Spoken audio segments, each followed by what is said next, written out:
Mereka menjelek-jelekin, menggugat, melaporkan pidana, tapi nyumbang Agus juga. Nih ada tanggal 3 Desember kemarin ada satu pelaku yang kita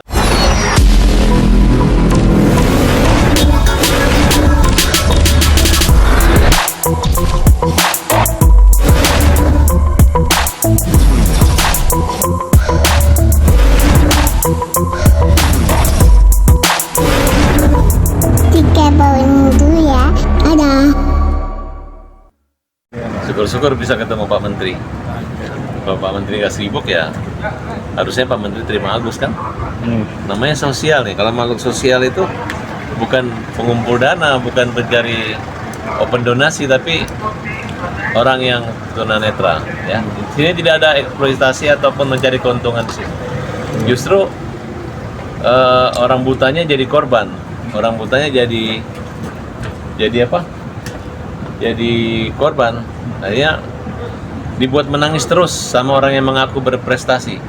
Padahal prestasinya membuat orang frustasi. Jangan-jangan dia yang frustasi. Ya, saya menyarankan agar kalau kalian bekerja di yayasan orang gila ya jangan gila juga. Kalau yayasan mengelola anak-anak kecil jangan kekanak-kanakan juga gitu. Harus yang dewasa. Nah, kita harus melihat atau ketidaksempurnaan orang dengan cara kita yang sempurna. Nah, jangan kita mengambil keuntungan, kita menjadi kayak playing victim, ya, seolah bagus. Contoh, mereka menjelek-jelekin, menggugat, melaporkan pidana, tapi nyumbang Agus juga. Nih ada tanggal 3 Desember kemarin ada satu pelaku yang kita laporkan, udah ngejelekin, motivasinya apa? Mau dibilang sebagai donatur yang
penggunaan uang, tinggal ditegur baik-baik aja, bukan dijadikan konten, bukan diperolok-olok sehingga satu Indonesia membenci Agus. Baru di Indonesia ini aja yang terjadi, orang buta diolok-olok, baru di Indonesia itu yang terjadi.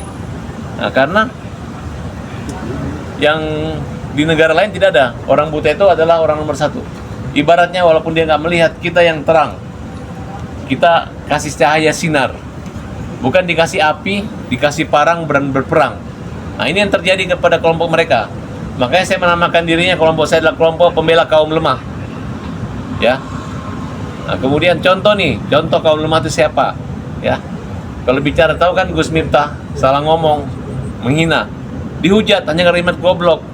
Nah, kalau orang pasti manas-manasi supaya orang membenci Gus Miftah. Kalau saya lain, saya bisa bilang goblok itu adalah bentuk keakraban kalimat. Dia selama ini kan lucu, kalimat itu biasa, kayak orang Surabaya bilang jancu.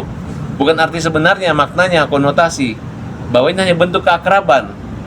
Ya wajar. Kemudian dia membuatkan cerita tentang filsafat tentang ini ya. Jangan yang bagus kita lemah-lemahkan, tapi yang lemah kita kalau perlu kita bantu, kita luruskan. Nah, itu yang kita alami aliran seperti itu yang saya hadapi saat ini. Nah, kalau mereka lain, sudah yayasan yang terkenal, dia untung, kontainer dapat uang, tapi dia tidak dapat. Nanti ditegur sama Alvin Lim aja, anak buahnya motornya terlalu keras. Baru ngomongnya terlalu keras, ribut sekali. Persiapannya Bang hari ini gimana Bang? Persiapan hari ini apa aja nih Bang? Hari ini persiapan. Agus dalam perjalanan. Kedatangan Agus di sini dijemput oleh Kementerian Sosial. Wah, itu top. Kalau dibiarkin Agus naik Grab, waduh, saya rasa Pak Menterinya yang undangnya tanggung.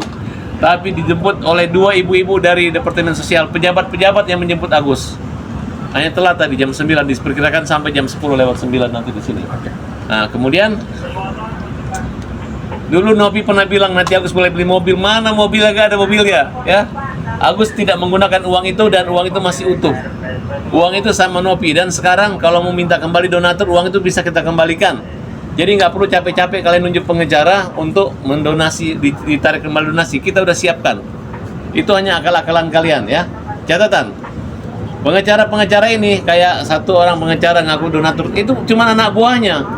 Ormas pusat menunjuk anak buahnya, ngasukin uang, terus memberi kuasa ke bosnya. Hanya untuk mencari panggung untuk menghantam Agus, ya. Orang-orang ini nanti akan kita laporin semua pidana. Adalah orang-orang yang mau cari panggung, termasuk Pablo. Pablo tanggal 3 nyumbang tuh. Semoga baik-baik ngomongnya. 1 juta rupiah. Orang kaya nyumbang 1 juta rupiah, baik-baik ngomongnya. Padahal yang hajar Agus, gugat Agus. Ya kan, yang Indonesia ini nggak seperti itu, ya. Jangan kau main-mainin seperti ini, ya. Kamu udah kita laporkan. Gak ada damai. Oke. Persiapan apa aja Bang? Pak Menteri Bang. Saya pakai kopiah. Kopiah. Karena Pak Menteri pasti pakai kopiah nanti kan. Nah, kemudian ada lagi yang mengejek saya pakai kopiah. Mirip Bung Karno ya. Prabowo Bang. Bang, ketika nanti tidak ada titik temu Bang, seperti apa mungkin? Bang, Ya. kalau nggak ada titik temu nanti ke Pak Menteri kemarin. Masuk dulu kali. Kan. Nanti Ya. gimana Bang Kalau kalau tidak nggak ada ketemu titik temu Bang, sama Pak Menteri. Ya, sebenarnya bukan masalah titik temu sih. Ini kan pertemuan. Kebetulan titiknya di sini. Nah, tentu kita kan sebagai orang yang kaitannya gitu. Orang merasa bahwa apa kaitannya? Ada pengacara yang bilang kenapa bawa-bawa ke Menteri Sosial? Tahu nggak? Kalau minta donasi, minta kumpulan uang itu, ya harus izin dari Departemen Sosial, Kementerian. Makanya Pak Menteri yang ikut campur tangan. Bukan karena wilayahnya cuma di Tangerang lain. Nah, untuk pengawasannya boleh di Tangerang. Kemudian kalau lu ngurus ODGJ, ya ODGJ aja. Ngurus anak-anak aja. Jangan ngurus apa? Orang buta juga semua diurus. Ya, jadi persoalannya adalah Nopi maupun Densu membuat donasi ini ilegal. Nah, kalau Agus berbeda, karena uang yang didapatkan itu bukan dari yayasan, tapi masuk ke rekeningnya gitu. Jadi Agus adalah pemilik uang itu dengan apapun caranya. Makanya Departemen Sosial nggak bisa menyita uang tersebut. Hanya mereka aja ngarang-ngarang mau pergi gugat, dan itu pun gugat harus kalian buktikan prinsipalnya memberi kuasa itu siapa. Hadirkan di pengadilan. Kalau 2.000 orang, hadirkan 2.000 orang. Nah, saya ragu ini mereka punya surat. Karena apa? Mau diganti uangnya nggak mau. Mereka hanya mau mencari ring, tinju, dan berkelahi aja kerjanya. Tapi mempermalukan tanpa dia sadari yang dilawan ini adalah orang buta. Kalau orang buta yang dilawan ini berarti apa? Indonesia telah menzolimin, menganiaya orang buta tanpa dia sadari. Walaupun dia nggak tempeleng, tapi air mata yang dibuat telah merusak mata, mengeluarkan nanah yang tidak pernah sembuh. Sampai detik ini, Agus punya luka belum sembuh karena gerakan, karena depresi, karena tekanan. Siapa yang bertanggung jawab ini adalah Nopi dan Densu. Itu orangnya, karena dia mengaku seperti itu. Oke? Oke Bang.